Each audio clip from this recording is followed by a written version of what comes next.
crossing live to Canberra, where the Prime Minister is speaking. Entry into force is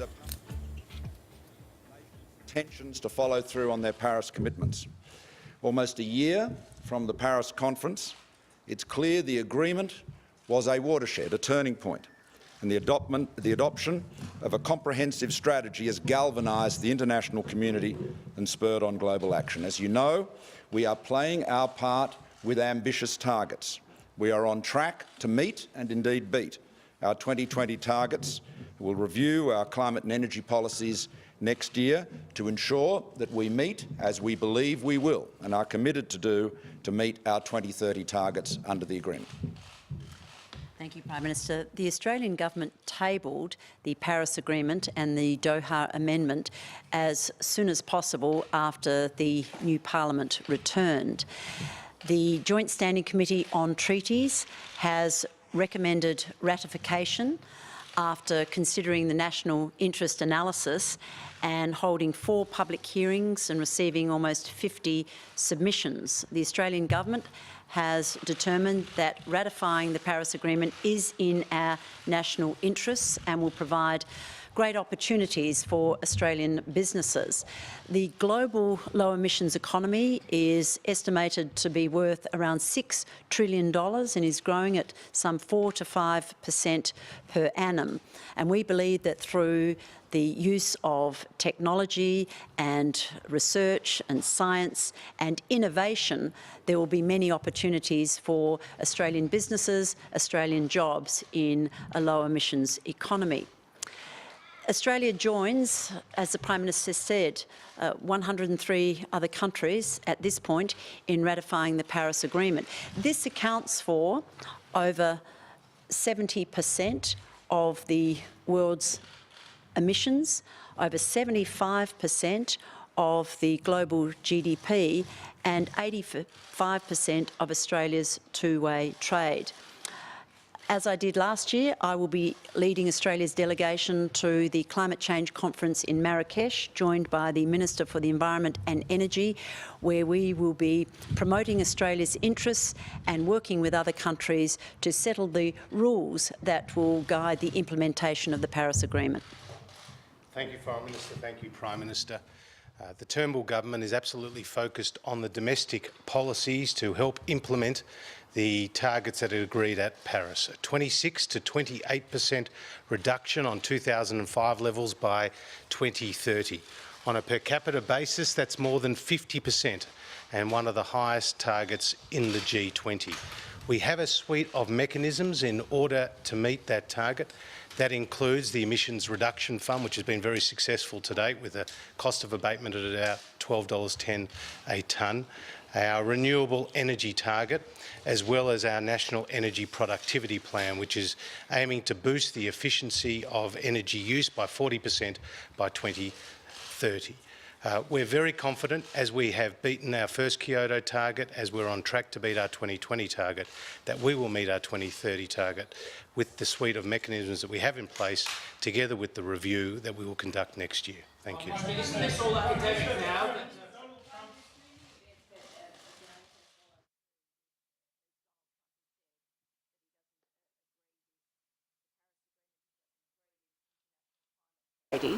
In the event that America exits the treaty, will Australia follow suit? And another question, if I may, just while I can. As part of the J. Scott process, Malcolm Roberts made a submission to that inquiry saying that Australia should not ratify the Paris Agreement, so One Nation clearly doesn't agree with it. There will be people in your own show who don't agree with it. What do you say to those people? Well, we have ratified the agreement. It takes effectively 4 years to withdraw. If a country sought to withdraw from the agreement, it takes 4 years. Secondly, this is a global agreement. When Australia makes a commitment to a global agreement, we follow through, and that's exactly what we're doing. Will you be trying to convince the US to do more?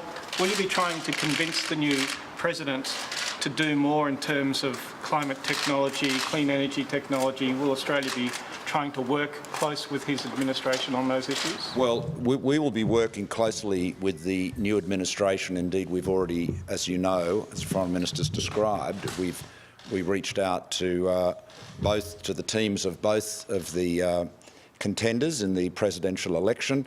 I've had earlier this morning a very warm and constructive and practical discussion with President-elect Trump. We canvassed a number of issues. Most importantly, we absolutely agreed on the vital importance of our strong alliance. Mr. Trump recognises the solidarity that Australia has shown the United States, and the United States has shown Australia over 98 years, during which we have fought side by side with the United States in every major conflict. And Mr. Trump recognises that. He's observed the success of our economy and congratulated me on that. We discussed the vital importance of the United States' continued strong presence in our region. And we agreed that that presence has been an absolutely essential foundation of the peace and the stability that has enabled the remarkable growth and prosperity, the remarkable economic growth we've seen over the last 40 years. It was a very warm discussion. I suppose, as both being businessmen who found our way into politics somewhat later in life, we come to the problems of our own nations and indeed world problems with a pragmatic approach. A pragmatic approach, as you know, Mr. Trump is a deal maker. He's a businessman. He's a deal maker, and he will, I have no doubt, view the world in a very practical and pragmatic way. The Trump election has been likened in the US to an uprising. There are clearly a lot of voters who are angry with the status quo, who feel left behind by the status quo. Do you think there's anything like that in Australia? Do you think there are any lessons for Australia out of what we're seeing in the States? It is vitally important, as I've said many times, that, indeed as I was saying, as I said yet last night, that in this time of rapid economic change, the change is seen to be inclusive. That is to say, no sectors or communities or regions should be allowed to be left behind. Now, in a time of rapid transition, that obviously it can be a cause for great anxiety, it's a cause of uncertainty, and it is vitally important for leaders such as ourselves here and around the world, and the G20 acknowledged this, to make the case for strong economic growth and above all ensure that in our own nations, in our own communities, everybody is able to benefit from that, and that nobody feels left out or overlooked as those changes occur. Please, Michelle, sorry, do you mind we go to Michelle? Sorry. Did you canvass the trade issue in your talks, and were your mutual business backgrounds explicitly mentioned? And also, did you talk about a possible meeting at any early date? Well, 3 questions there, and that's one more than Murpharoo. So that's high ambition. You're very competitive, I'm sure. Okay, in terms of the 3rd question, yes, Mr. Trump did. It was a very warm discussion. It could not have been a warmer discussion, I have to say, and he looked forward to, as I did, to an early meeting. And that's your 3rd question. In terms of your 2nd question, yes, we did reflect on our business backgrounds and business careers, as you'd expect. And thirdly, on trade, yes, we did discuss briefly the TPP, and I explained why Australia supported its ratification to him. On the TPP, did you get any reaction from Mr. Trump? Did he say he's prepared to rethink it, or did he say? I'm not going to quote. I don't want to quote Mr. Trump. We agreed that we could refer to the fact that we'd had the discussion, but I think his views on that treaty are pretty well known. Prime Minister, further on defence issues, did you seek or did you receive any assurance that the United States wouldn't retreat on some of its defence involvement in the region, including rotation of troops, for example, in Northern Australia? Well, can I say to you that Mr. Trump's commitment to expanding the US military is very well known, and we discussed it. He is proposing a very substantial investment in the United States Navy. And I did describe for him our very substantial naval shipbuilding plan, 54 new vessels, including, of course, 12 regionally superior submarines. We discussed that and what his plans for the US Navy are. But let me tell you, he is committed to a strong United States with enhanced military power, a strong United States that will continue to be that foundation for peace and stability as it has been for many, many years. That, Prime Minister, as an embrace of the Obama pivot? I've just described to you what the conclusion of the meeting was, and I'll leave you to analysis. Yes, Mr. Frydenberg. Very pragmatic. Please. Yes, sorry. The conversation was very pragmatic. Do you think practically anything will substantially change between the United States and Australia during the next 4 years? And Minister Frydenberg, do you regret calling Mr. Trump a dropkick? Well, let me deal with the substantive question first. We could not have had a warmer discussion. It was a very frank discussion about a range of important strategic issues and priorities. Look, nations have enduring national interests, and I have no doubt that the commitment of the United States to the alliance, absolutely no doubt, the commitment of the United States to the alliance, its presence in the region, its commitment to its allies and our neighbours will continue. It is manifestly, nations act regardless of who leads nations. Nations act in their own national interest.